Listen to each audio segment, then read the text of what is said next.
Baik, kita akan membaca tentang pintar. Kita akan belajar Al-Qur'an Hadis. Pelajarannya namanya Al-Qur'an Hadis, yaitu hari ini tentang Al-Qur'an surah Al-Falaq. Ya, surat Al-Falaq. Baik, sekarang perhatikan ya. Nah, sebelumnya kita akan baca dulu bersama-sama surat Al-Falaq. Ya, kita baca dulu bersama-sama. Bismillahirrahmanirrahim. Qul a'udzu birabbil falaq. Min syarri ma khalaq. Wa min syarri ghasiqin idza waqab. Wa min syarrin naffatsati fil 'uqad. Wa min syarri hasidin idza hasad. Nah, sekarang perhatikan ya. Kita tadi sudah membaca surat Al-Falaq bersama-sama. Sekarang kita akan membaca artinya. Apa artinya dari surat Al-Falaq? Ya, ayat pertama. Qul a'udzu birabbil falaq. Katakanlah, aku berlindung kepada Tuhan yang menguasai subuh atau fajar. Ayat 2. Min syarri ma khalaq. Dari kejahatan makhluk yang Dia ciptakan. Wa min syarri ghasiqin idza waqab. Dan dari kejahatan malam apabila telah gelap gulita. Wa min syarrin naffatsati fil 'uqad. Dan dari kejahatan perempuan-perempuan penyihir yang meniup pada buhul-buhul talinya. Wa min syarri hasidin idza hasad. Dan dari kejahatan orang yang dengki apabila dia dengki. Nah, itu tadi artinya surat Al-Falaq atau terjemahan dari surat Al-Falaq. Nah, sekarang kita akan baca isi kandungan surat Al-Falaq. Surat ini disebut dengan Al-Falaq. Dinamakan surat Al-Falaq karena diambil dari ayat pertama. Ya, ada kata-kata Al-Falaq. Qul a'udzu birabbil falaq. Nah, di ayat pertama ada kata-kata itu Al-Falaq. Makanya kenapa dinamakan dengan surat Al-Falaq? Artinya apa? Surat Al-Falaq artinya waktu subuh. Nah, surat Al-Falaq ini terdiri dari 5 ayat dan termasuk pada golongan surat Makkiyah karena diturunkan di kota Mekah atau karena diturunkan sebelum Nabi Muhammad hijrah ke Madinah. Nah, jadi surat Makkiyah ya, surat di dalam Al-Qur'an itu digolongkan menjadi 2 golongan. Ada surat Makkiyah dan surat Madaniyah. Maksudnya apa? Surat Makkiyah itu surat-surat yang turunnya di kota Mekah. Atau apa? Atau turun sebelum Nabi Muhammad hijrah ke Madinah. Nah, ya. Jadi surat-surat ayat-ayat yang turun sebelum Nabi Muhammad hijrah ke Madinah itu disebut dengan surat Makkiyah. Sebaliknya, surat-surat atau ayat-ayat Al-Quran yang turun ketika Nabi Muhammad sudah hijrah ke Madinah itu berarti disebut dengan surat Madaniyah, ya, karena turunnya di Madinah. Nah, surat Al-Falaq ini termasuk urutan yang ke-113 di dalam Al-Quran. Nah, kalau jumlah surat di dalam Al-Quran itu ada 114 ya. Nanti kalau ditanya, ya, kalau ditanya, Nazira, coba sebutkan berapa jumlah surat di dalam Al-Quran. Ada berapa? 114. Jumlahnya ada 114 surat. Nah, yang terakhir, yang pertama dulu. Yang pertama surat Al-Fatihah. Yang terakhir surat An-Nas. Nah, Al-Falaq ini urutannya ada sebelum terakhir, sebelum surat An-Nas. Jadi dia adalah urutan yang ke-113 dalam Al-Quran, ya. Nah, di dalam surat Al-Falaq ini berisi perintah agar kita selalu berlindung kepada Allah, Tuhan yang menguasai waktu subuh atau waktu malam ketika sudah gelap gulita.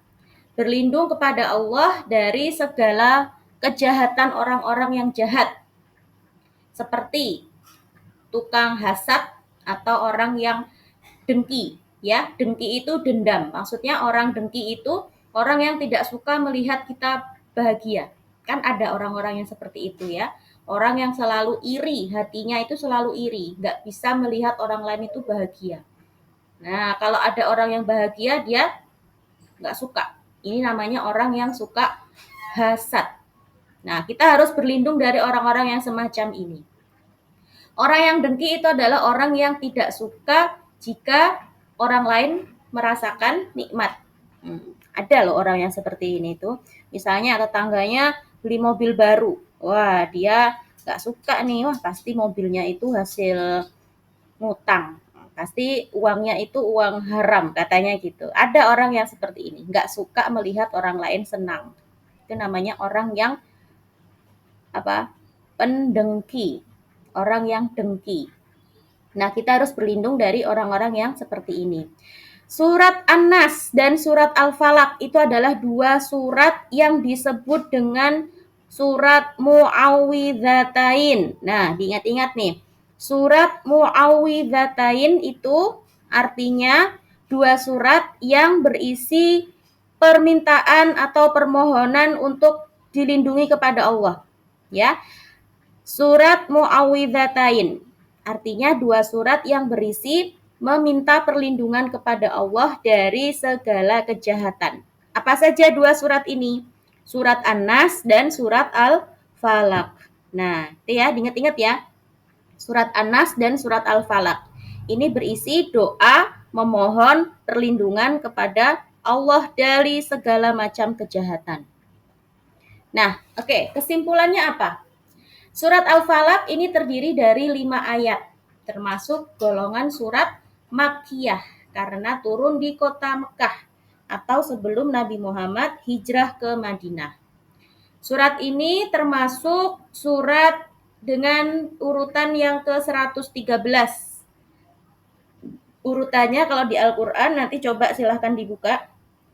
Urutannya sebelum surat An-Nas, sebelum yang terakhir. Ya, sebelum surat An-Nas, nomor urut yang ke-113. Dan surat ini diturunkan sesudah surat Al-Fil. Ya, jadi turunnya surat itu enggak sesuai dengan urutannya di dalam Al-Quran. Ya, kan kita tahu ya, surat yang pertama kali turun, ayat yang pertama kali turun kepada Nabi Muhammad itu ayat apa? Surat Al-Falaq, surat Al-Alaq ayat 1 sampai 5. Iqra bismi rabbikal ladzi khalaq. Itu surat yang pertama kali turun di Al-Qur'an. Diturunkan kepada Nabi Muhammad maksudnya. Tapi urutannya kenapa yang nomor 1 jadinya Al-Fatihah? Nah, ini adalah yang memberi urutan itu adalah Allah. Jadi Allah itu ngasih tahu ke Nabi Muhammad, ya, nanti urutannya itu yang pertama surat Al-Fatihah, yang kedua surat Al-Baqarah, ya, yang ketiga surat Ali Imran dan seterusnya sampai terakhir surat An-Nas. Jadi urutan surat-surat di dalam Al-Qur'an itu tidak sesuai dengan yang pertama kali turun. Itu yang ngasih tahu siapa? Allah, ya. Yang nyuruh urutan Al-Fatihah pertama itu Allah, ya. Padahal Allah yang menurunkan surat Al-Alaq yang pertama kali, ya. Jadi yang ngasih tahu kepada Nabi Muhammad, wahai Nabi Muhammad, nanti kalau sudah mau diurutkan, ya, nah, urutannya itu seperti ini. Al-Fatihah dulu, kemudian Al-Baqarah, setelah itu Ali Imran dan seterusnya sampai yang terakhir surat An-Nas. Itu ya. Kemudian Al-Falaq artinya waktu subuh.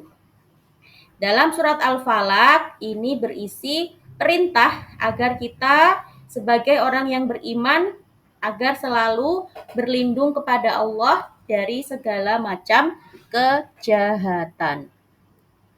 Surat An-Nas dan surat Al-Falaq itu adalah dua surat yang disebut dengan surat Mu'awwidzatain. Namanya surat Mu'awwidzatain karena sama-sama diawali dengan apa? Qul a'udzu birabbin nas. Qul a'udzu birabbil falaq. Ya, ada a'udzunya. Nah, berarti disebut dengan surat Mu'awwidzatain. Ya. Artinya apa? Artinya dua surat ini berisi memohon perlindungan kepada Allah dari segala macam kejahatan. Tadi ada berapa kejahatan yang disebut dalam surat Al-Falaq? Ada 3. Ya, ada 3 kejahatan. Dari kejahatan malam apabila telah gelap gulita. Terus yang kedua, dari kejahatan perempuan-perempuan penyihir yang meniup pada buhul-buhul talinya. Nah, kita berlindung kepada Allah dari sihir. Nah, biasanya sihir itu terjadinya pada waktu malam ketika orang-orang sedang tidur, ya, karena malam itu kan gelap, ya. Nah, kita berlindung kepada Allah dari kegelapan malam, dari kejahatan malam. Biasanya kejahatan itu terjadinya di waktu malam saat orang-orang sedang tidur. Nah, orang-orang berbuat jahat itu di waktu malam. Makanya kita disuruh apa? Berlindung kepada Allah, meminta perlindungan kepada Allah dari kejahatan malam apabila telah gelap. Yang kedua, dari kejahatan penyihir, para penyihir. Dan yang ketiga, dari kejahatan orang yang dengki. Ya. Nah, ada 3 kejahatan di dalam surat Al-Falaq ini yang disebutkan di dalam surat Al-Falaq. Kita dianjurkan untuk membaca surat ini 2 kali dalam sehari. Kapan itu? Ya, pada waktu pagi hari.